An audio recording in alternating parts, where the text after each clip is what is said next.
À la une de ce 20h, le cercle de Kati, doté d'un deuxième centre de secours de la protection civile, inauguré par le ministre de la Sécurité et de la Protection civile, l'infrastructure a coûté plus de 200 millions de francs CFA. Les rideaux sont tombés sur la session de formation à l'intention des futurs experts comptables des pays de l'espace UEMOA, tenue ici à Bamako et pilotée par le Conseil national de l'ordre des experts comptables du Mali. Cette formation permettra de rassurer les investisseurs. La montée des eaux, on en parle également dans ce journal, surtout en cette période de forte pluie, un moment de détresse pour les riverains en particulier, un cas frappant à voir dans ce journal. Au menu de la page sport, la nuit du mérite sportif organisée par la FEMAFOOT, des hommes et des femmes qui, de par leur effort, ont fait bouger le sport malien, ont été honorés. Nous sommes heureux de vous compter parmi nous. Bonsoir à vous, merci et bienvenue dans ce journal. À plus de 200 millions de francs CFA, c'est le coût de réalisation du deuxième centre de secours de la protection civile de Kati. L'établissement comprend plusieurs bureaux avec toutes les commodités requises. Ce centre permettra de renforcer les capacités opérationnelles des services de sécurité de Kati. La cérémonie d'inauguration a été présidée par le ministre de la Sécurité et de la Protection civile, Batraoré. Selon les chiffres de la Direction générale de la protection civile, les services de secours de la région de Koulikoro ont effectué au cours des 8 premiers mois de l'année 2022 2192 sorties avec un bilan de 120 morts et environ 4000 blessés. Un deuxième centre de secours de protection civile pour Kati qui relève de Koulikoro est donc largement justifié. Ce joyau est composé de un poste de garde à l'entrée, 3 alvéoles pour le parking des véhicules d'intervention dont un garage pour la maintenance, un dortoir composé de 3 chambres pour le personnel, une salle multifonction, une infirmerie avec 3 salles, une administration avec 3 bureaux, un centre de traitement des alertes avec 2 bureaux, un logement de fonction et 8 toilettes.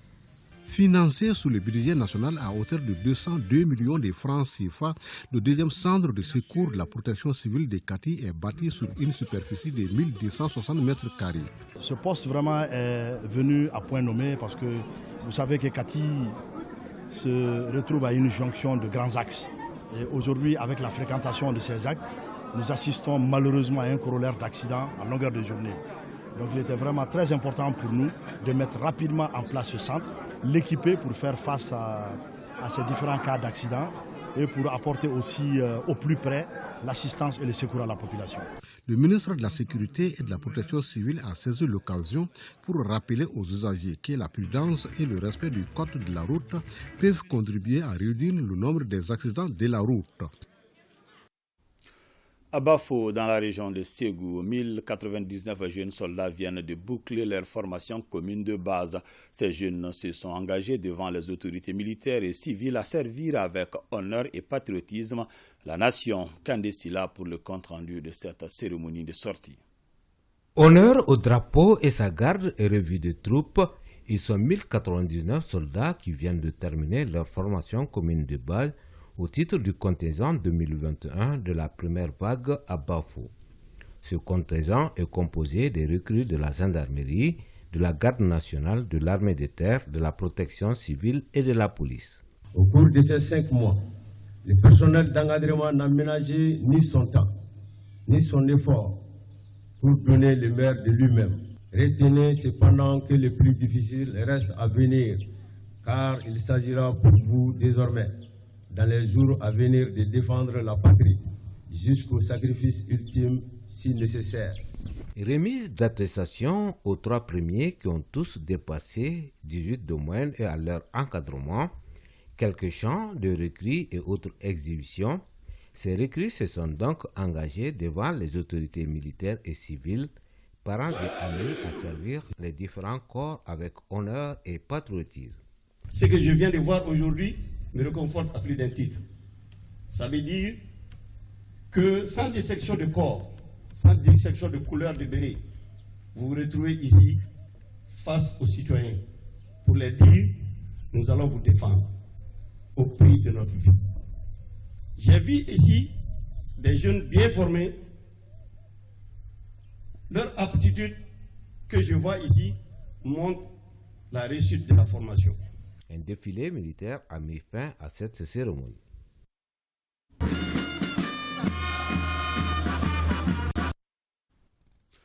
Direction le centre d'instruction de Wolobougou dans la région de Koutiala où 1240 nouvelles recrues ont également bouclé leur formation commune de base. Les chefs militaires venus de Bamako ainsi que de la région de Koutiala ont assisté à la cérémonie de sortie. Brahima Kone.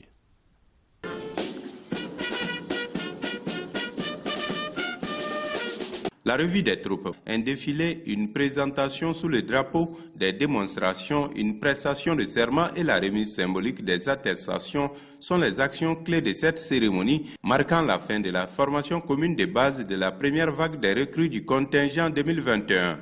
Le programme d'instruction de cette formation commune de base a été exécuté à 100%, grâce à nos autorités hiérarchiques qui nous ont mis dans toutes les conditions nécessaires pour atteindre cet objectif.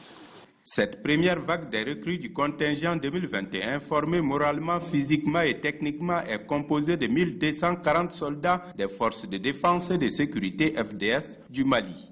Il s'agit pour ces éléments de s'acharner contre le terrorisme, la criminalité transfrontalière et autres types d'atteintes à l'ordre public.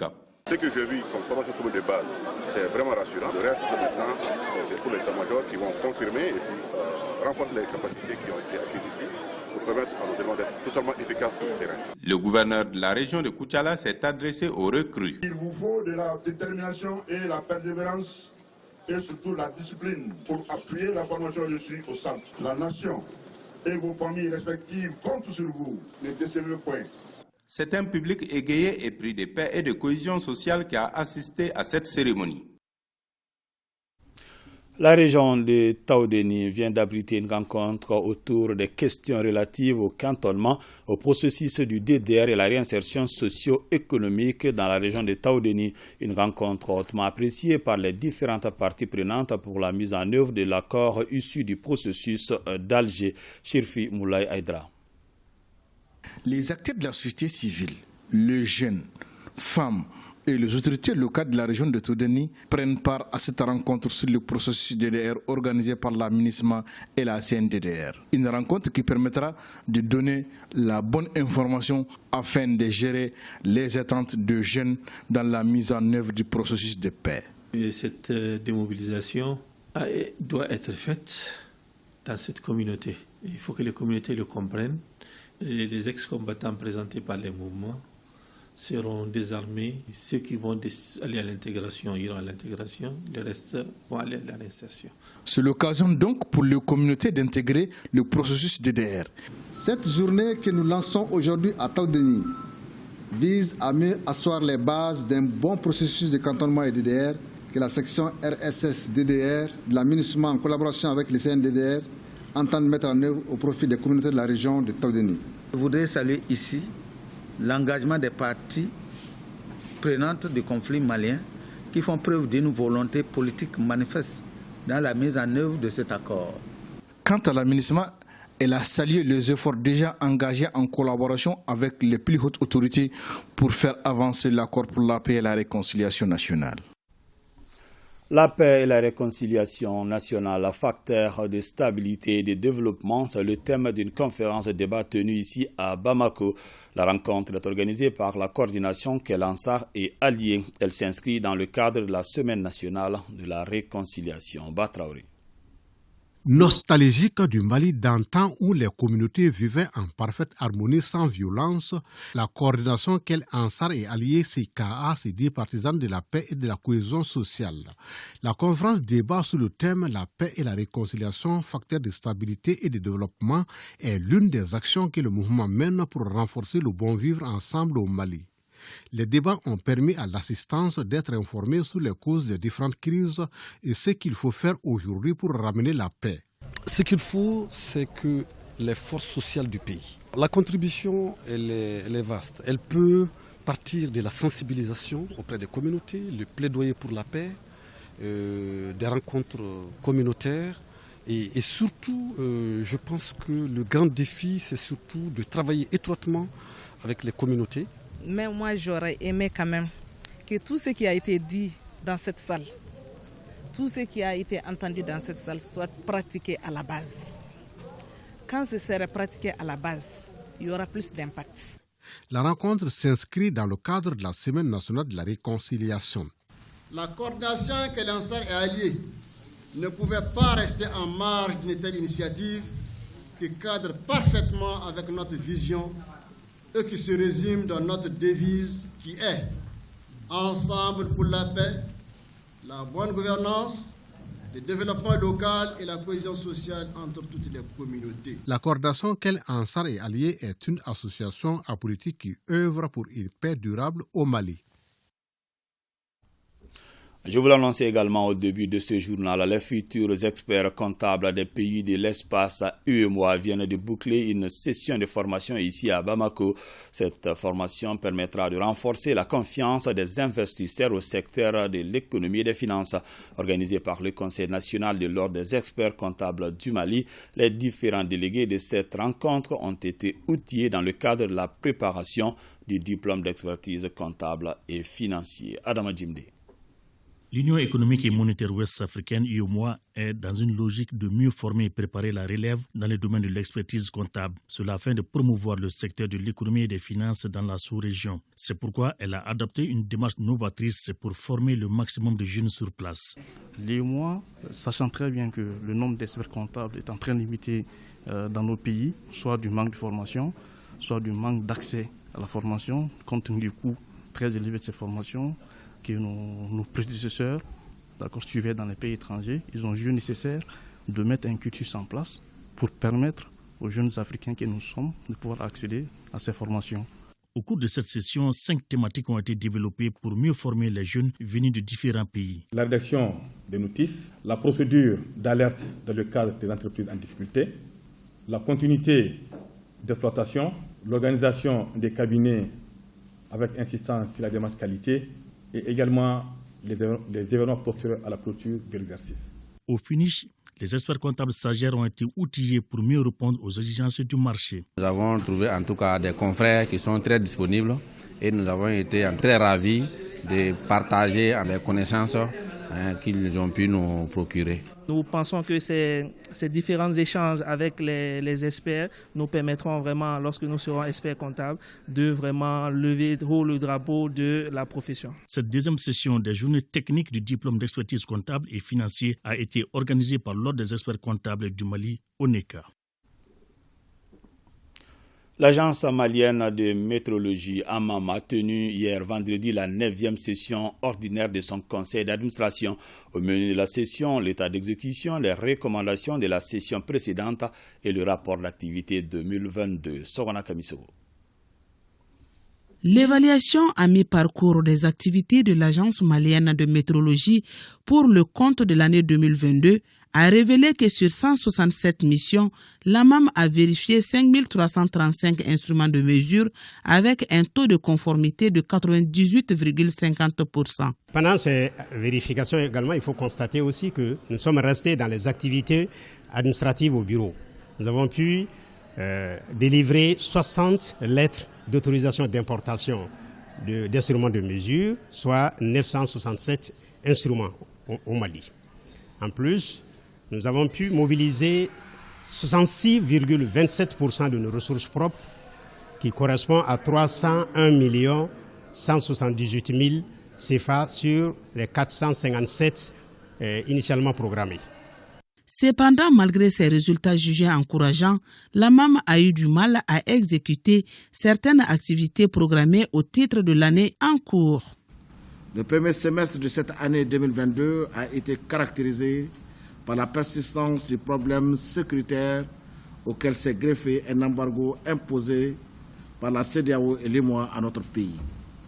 Cette situation a beaucoup impacté la mise en œuvre du programme d'activité de l'agence à travers le ralentissement des activités économiques. En dépit de cette situation qu'a connue notre agence pendant le premier semestre de l'année 2022, la direction et le personnel de l'agence se sont attelés à l'information et à la sensibilisation des acteurs de la météorologie, au contrôle des nombreux instruments de mesure et à la surveillance météorologique sur l'ensemble des zones d'activité économique accessibles du territoire national. Conformément à la mission de la structure, le ministre a invité le personnel de l'Agence malienne de météorologie à plus de persévérance au bonheur des usagers.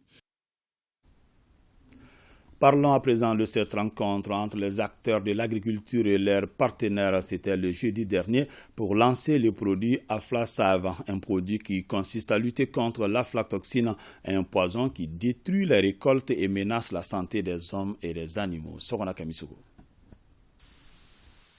Les aflatoxines sont des poisons toxiques produits par des champignons qui détruisent les récoltes et menacent la santé des hommes et des animaux. Selon les données de MPC, chaque année, plus de 25% des cultures vivrières sont contaminées dans le monde. Conséquence, l'Afrique perd 600 millions de dollars américains par an en opportunités d'exportation. Sur le plan sanitaire, l'aflatoxine est à l'origine d'au moins 30% des cancers du foie en Afrique. Pour lutter contre ce poison, appelé tueur silencieux, l'IR et ses partenaires viennent de lancer Aflasaf. Plus de 20 ans d'efforts de recherche et développement, divers produits de lutte biologique contre les aflatoxines sous le nom commercial Aflasafe ont été développés. 14 produits Aflasafe, très efficaces pour limiter la teneur en aflatoxines des cultures, sont enregistrés auprès des autorités de réglementation des bioproduits et sont disponibles dans le commerce dans 10 pays en Afrique. Dans le cadre de ce partenariat, nous voulons rendre disponible la Aflasaf dans les hameaux les plus reculés du Mali afin d'aider à endiguer le plus rapidement possible la progression des aflatoxines et leurs effets sur la population. La gestion de la contamination des cultures par l'aflatoxine au Mali constitue un défi. Vous comprendrez avec moi que la lutte contre l'aflatoxine nécessite une approche holistique ciblant la production, la récolte, le stockage, la transformation et la logistique à la ferme, impliquant les secteurs publics et privés. Je souhaite réitérer l'engagement de mon département à soutenir l'Aflasave, en particulier par les exploitations familiales de maïs, de sorgho et d'arachide.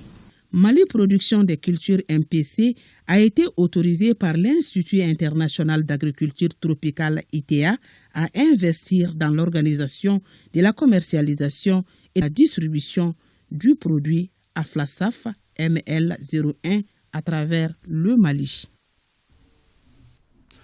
Fin de la tournée de la mission nationale de supervision de la campagne agricole dans les environs de Bamako. Comme enseignement, la campagne de cette année promet et les producteurs entendent même dépasser leurs prévisions. L'équipe de supervision pour arriver à ces constats a sillonné les champs de certains producteurs à Farabana, Baguineda, Kassela, Djatoula et Safo. Les récits de nos envoyés spéciaux, Modibo Mariko et Tchedje Kamara. 3 jours de randonnée dans les champs ont permis à l'équipe nationale de supervision de la campagne agricole de visiter les champs d'au moins 7 producteurs dans 5 localités périurbaines différentes du district. Le constat est qu'à la faveur d'une pluviométrie abondante et bien répartie dans le temps et dans l'espace, l'état général des cultures est plus que satisfaisant. Le riz, par exemple, est au stade d'étalage, le maïs à l'épiaison début maturité, les haricots à la phase floraison. Cette année, vraiment, Dieu merci. Dieu nous a donné la pluie. On a eu une bonne pluviométrie et puis les producteurs aussi s'y sont mis à travailler. On pense vraiment à une grande production cette année, si tout plaît au bon Dieu, si la pluie continue. Les visiteurs ont aussi noté les problèmes de surabondance de pluviométrie par endroit. La récolte du riz et du maïs qui a commencé par endroit est même confrontée à des problèmes de main-d'œuvre, d'encadrement des producteurs et de formation. La campagne s'annonce très bonne. Les quelques cas de ravageurs ont été pris en charge. Si les producteurs en tout cas garder ce gap-là jusqu'en fin de ce mois. J'espère bien que cette production, on aura une très bonne production agricole. Il faudra surveiller ces ravageurs-là, surtout en fin de campagne. Nous avons prodigué à tous les producteurs de rester vigilants et de suivre les ennemis des cultures et de faire les entretiens culturels comme ça se doit et de faire en sorte qu'une fois que les cultures viennent en maturité, de procéder à la récolte et le stockage et de chercher à maîtriser la commercialisation. Nous avons constaté effectivement qu'ils ont besoin d'une formation continue. et nous allons faire au niveau du périurbain de Bamako, parce que c'est une agriculture sûre qui est faite avec des gens qui ont à peu près la technologie, qui ont à peu près le moyen. On peut mettre l'accent à ce niveau-là pour que ceci puisse aussi un levier d'exemple pour les autres producteurs. Des problèmes sans conséquence sur la campagne qui se satisfait même de l'augmentation des superficies cultivables cette année. Les districts espèrent pour cela un surplus de production, d'où l'une des recommandations qui appelle les paysans à une bonne gestion de leur future production. Le gouverneur de la région de Koulikoro vient de visiter le pont-barrage de Djeni-Djeni-Bougou dans le cercle de Kolokani, un pont financé par le budget spécial d'investissement de la région à près de 160 millions de francs CFA. Boubacar Sissoko.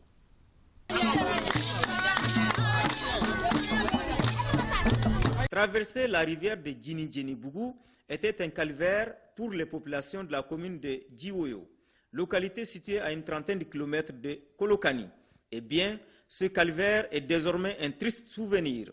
Le gouverneur de la région de Koulikoro, sensible aux préoccupations légitimes de ses administrés, a ordonné la construction d'un pont de franchissement qui fait office de barrage sur le budget spécial d'investissement BESI à près de 260 millions de francs CFA.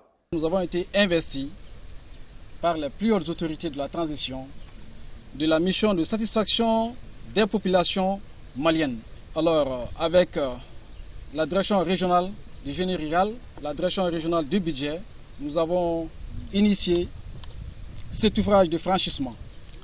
L'investissement est bâti sur à peu près 175 mètres. Avant, il fallait emprunter ce pont de fortune avec tous les risques.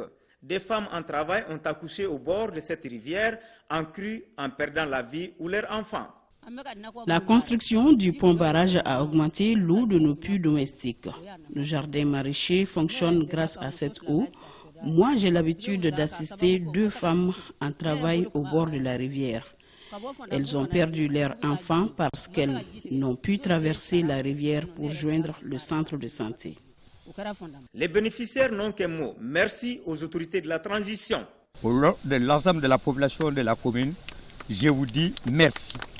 Sans votre engagement personnel, cet ouvrage ne serait pas réalisé.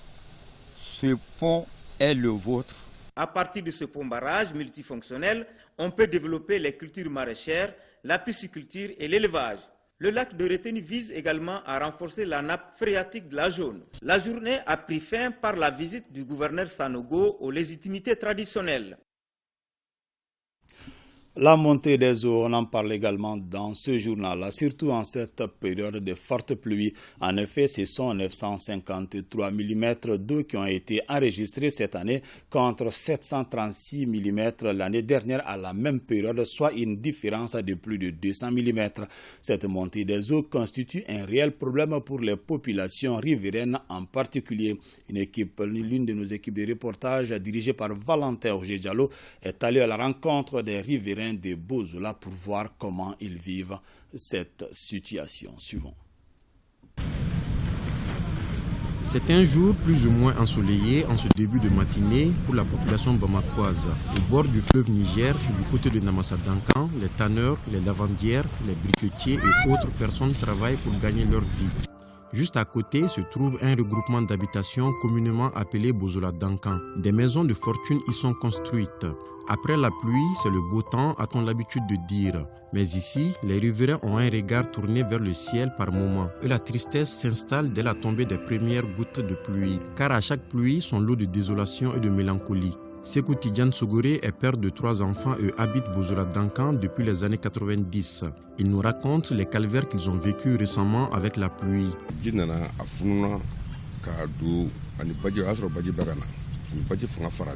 La force de l'eau était combinée à celle de la pluie. L'eau a ruisselé dans nos chambres et a coulé sous nos affaires. Au temps d'ATT, 3000 personnes ont été recensées ici. Et aujourd'hui, on est plus nombreux que cela. Si l'eau venait à dépasser ce niveau, ce serait un désastre pour nous.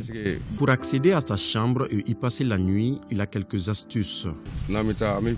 Pour se coucher, on remonte les pantalons et on monte se coucher sur le lit avec les enfants. Quand on a de la boue, on en met dans les chambres pour couvrir l'eau. Si Sogoré peut encore dormir dans sa chambre, d'autres n'ont pas cette chance.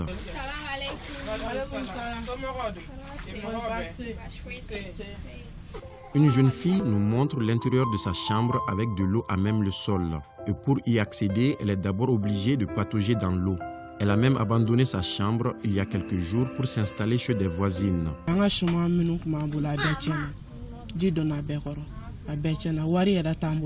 L'eau a détruit nos aliments. On n'a même plus d'argent. Je vends des détergents pour me débrouiller. Actuellement, je ne fais rien. On ne sait plus où donner de la tête. La montée permanente des eaux constitue alors un danger perpétuel pour ces riverains qui disent n'avoir aucun saint à qui se vouer. À son passage sur le plateau du journal télévisé de ORTM1, Djouro Bokoum, directeur national de l'hydraulique, a indiqué que la crue de cette année est supérieure à celle de 1967. Quand on compare ces niveaux, mais par rapport à une année moyenne, nous constatons que les hauteurs d'eau observées sont supérieures à celles d'une année moyenne et aussi supérieures à celles aussi de 1967. Qui est la plus forte crue qu'on n'ait jamais enregistrée dans l'histoire de l'hydrologie de notre pays. Au niveau de l'Agence nationale de la météorologie, ce sont 953 mm d'eau qui ont été enregistrés cette année, contre 736 mm l'année dernière à la même période. L'hivernage poursuivant son petit bonhomme de chemin, ces chiffres doivent continuer à alerter les populations riveraines en particulier. Le conseil que moi je pourrais donner à la population malienne et plus particulièrement aux riverains du fleuve, c'est de prendre les précautions, suivre les informations de la météorologie et de l'hydrologie, à savoir les risques qu'ils encourent en exploitant les berges des cours d'eau qui traversent le pays. Donc s'ils ont assez d'informations, ils vont se préparer en conséquence pour ne pas être surpris par la montée des eaux et être confrontés à des dégâts matériels et même des pertes en vies humaines. Les habitants de Bozola-Dankan ont déjà une vie précaire. À cela s'ajoute la montée des eaux constituant une nouvelle menace qui plane sur leur existence. Ils en appellent aux bons samaritains.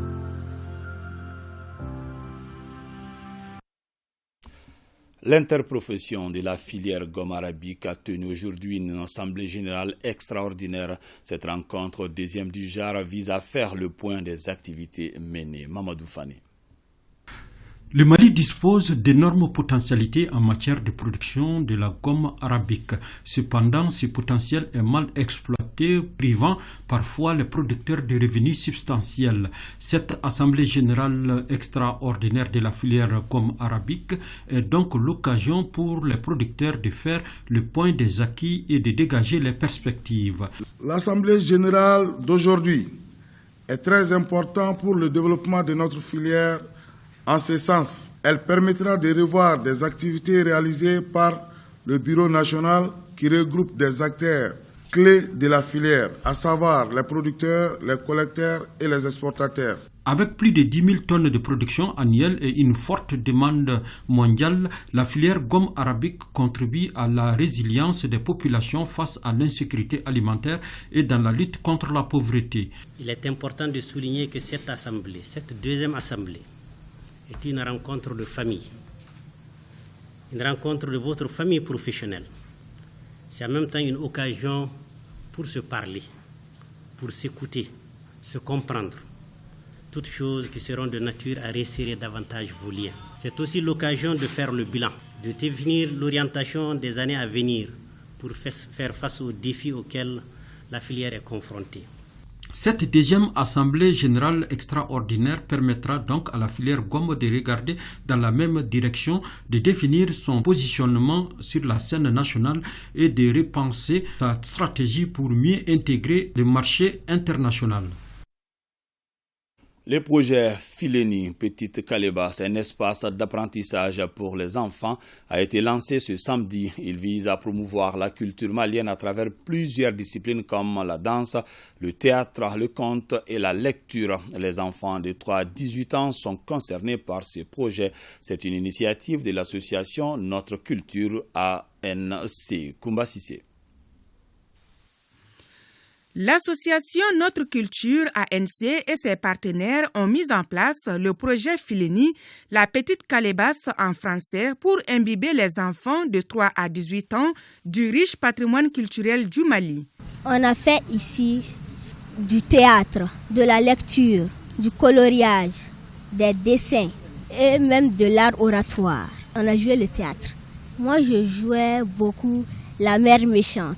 Le centre d'éducation culturelle et artistique des enfants de l'association Notre Culture est situé dans l'enceinte de la Bibliothèque nationale. Ces différents programmes renforcent les capacités intellectuelles et culturelles des enfants. Le projet Fileni a un certain nombre de programmes. On a le programme Yeredon qui permet de se connaître et de connaître sa culture de façon générale. Ensuite, il y a le programme Confiance en soi qui permet de renforcer la confiance en soi de l'enfant et ça concerne, chaque programme est constitué de tout un ensemble d'activités. Il y a un troisième programme qui concerne l'anglais et l'informatique pour appuyer toute connaissance aujourd'hui. Sur le plan mondial, on sait qu'il faut une maîtrise de base de l'anglais et de l'informatique. Au cours de la cérémonie de lancement, les enfants ont fait des démonstrations à travers des sketchs sur l'exploitation des tout-petits.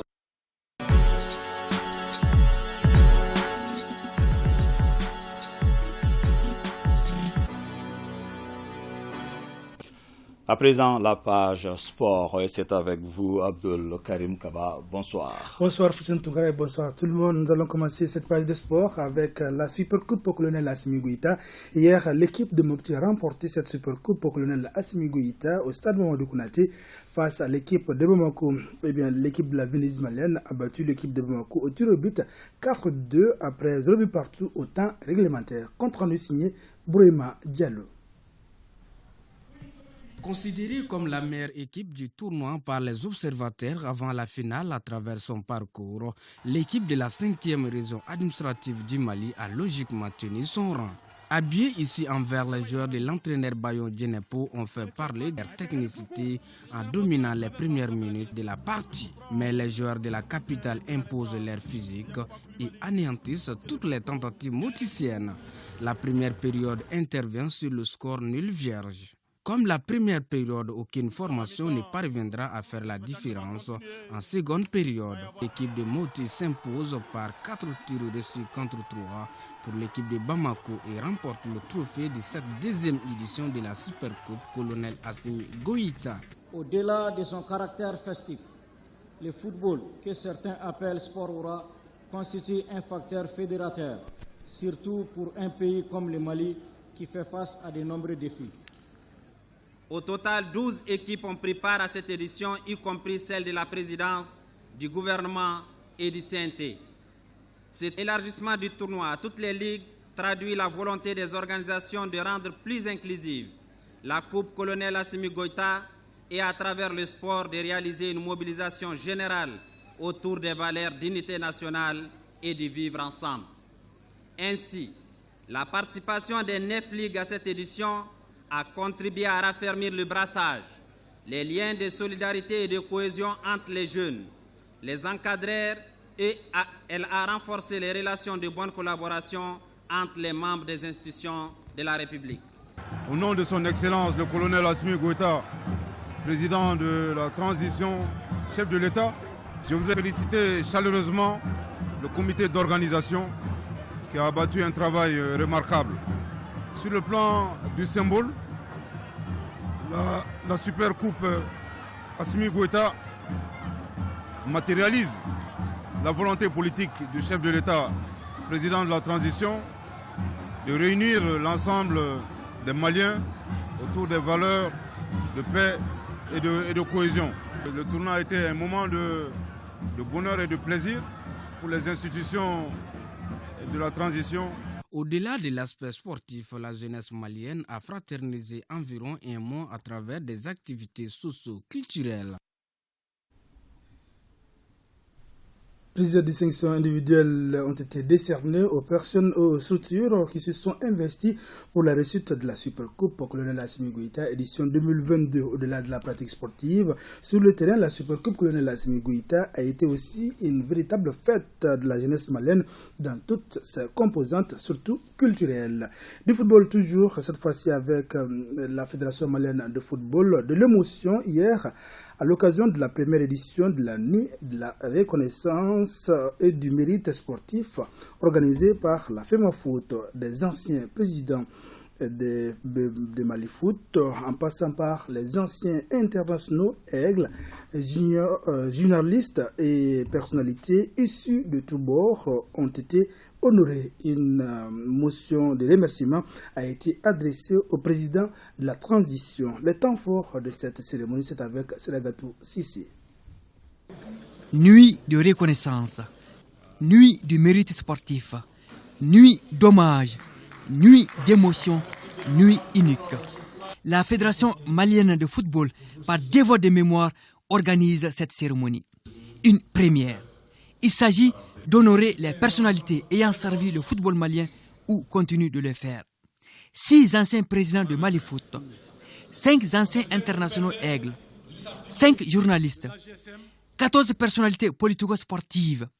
La FEMAFOOT a rempli la part de son contrat. Ceux qui, à un moment très difficile, ont consenti d'énormes efforts pour que nous soyons là aujourd'hui.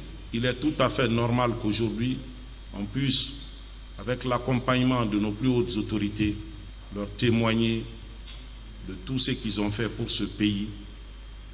Aujourd'hui, à la retraite, nous continuons à les solliciter, encore à prendre des leçons ou des cours pour donner une très bonne image à notre football.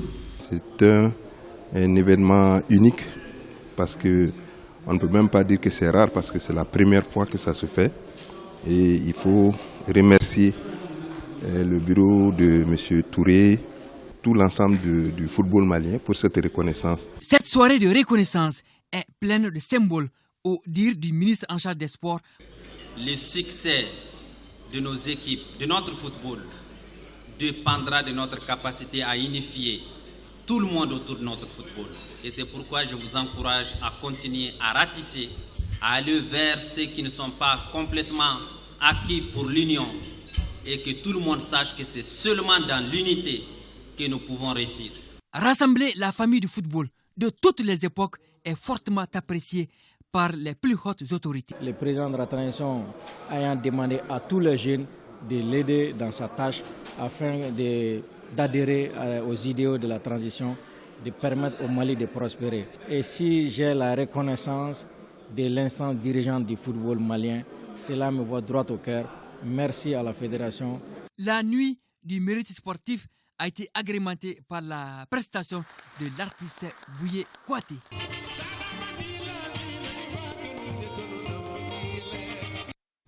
Toujours en football et en nouvelle éliminatoire de la Ligue des champions africaine, les Rouges de Bamako ont 2 buts à remonter après s'être inclinés 2-0 la semaine dernière. Djuribassi de Deportivo Mongomo de la Guinée équatoriale, match de tour du premier tour préliminaire de la Ligue des champions de la Confédération africaine de football. C'est demain à partir de 16h au stade du 26 mars de Rimadio. Concernant la Coupe de la Confédération, l'AS Real de Bamako reçoit mardi l'AS Douane de Ouagadougou au compte du match retour du premier tour préliminaire. Les 2 équipes se sont quittées la semaine dernière sur le score de 0 but partout au match aller. Basketball maintenant avec le coup d'envoi du championnat national de 2e division de basketball phase interligue qui a été donné à Koutchala en dames et messieurs. 16 formations prennent part à cette interligue du championnat national de basketball à Koutchala. Entre autres résultats de la première journée en dames, le centre de formation Salamatou Maïga d'Ekaï a battu 50-48 le centre Bintou Damele de Koulikoro. Chez les messieurs, l'Union sportive Miangala domine 77-71 le centre Falais de Ségou. La cérémonie d'ouverture était présidée par le gouverneur de région général Abdoulaye Sissi. Assa Soumaré est notre envoyé spécial pour ce tournoi national de 2e division de basketball phase interligue à Koutchala. Merci Abdul Karim Kaba pour ces informations. Merci bien Fouteni Tunkara. Point Covid du jour, les services de santé ont enregistré 19 cas positifs sur 660 tests réalisés, 38 patients guéris et 0 décès. À ce jour, 494 patients sont sous traitement. Merci pour votre fidélité. C'est la fin de cette édition. Merci de l'avoir suivi. Que le bon Dieu nous assiste.